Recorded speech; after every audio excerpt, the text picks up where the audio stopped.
Assalamualaikum warahmatullahi wabarakatuh. Perkenalkan, nama saya Pina Raisya Kinanti dari kelas 8A SMP Pondok Modern Slamet. Salam literasi.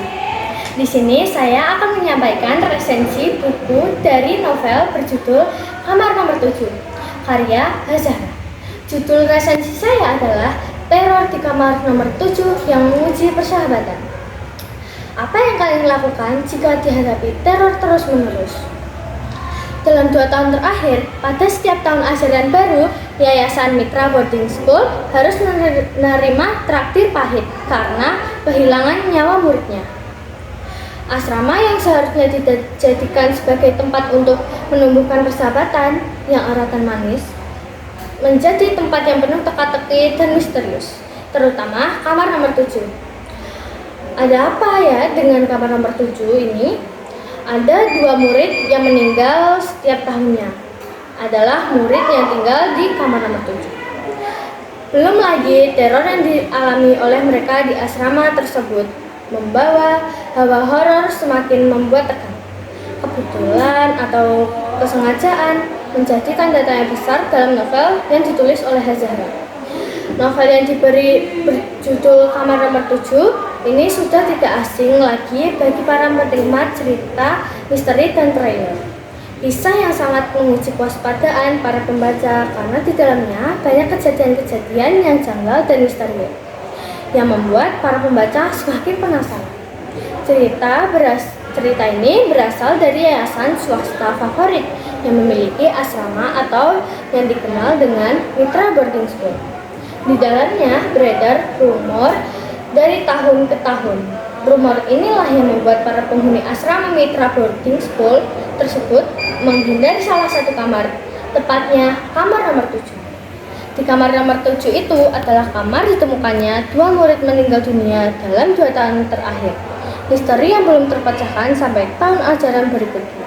Sampai suatu hari, pada penerimaan murid baru, ada 7 anak SMA yang berasal dari berbagai daerah menempati kamar nomor 7.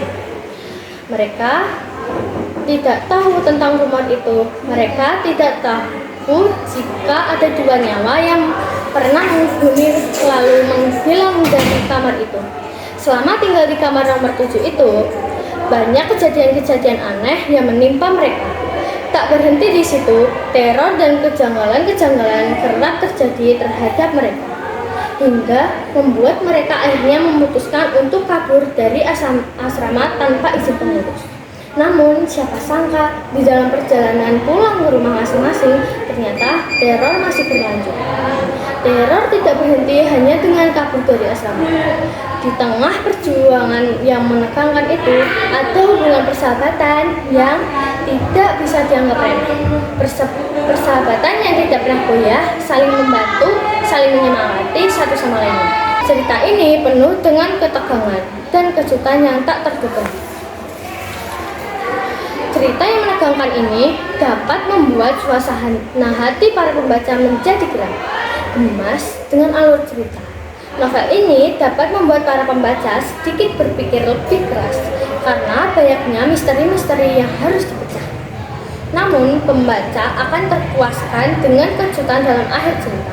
Novel ini mengajarkan kita untuk menghadapi masalah secara bersama dan tidak egois, tidak semena-mena, dan ikhlas terhadap sesuatu yang sudah tiada.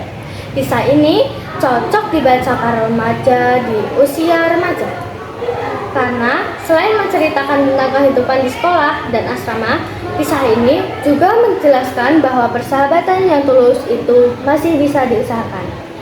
Sekian dari saya. Wassalamualaikum warahmatullahi wabarakatuh.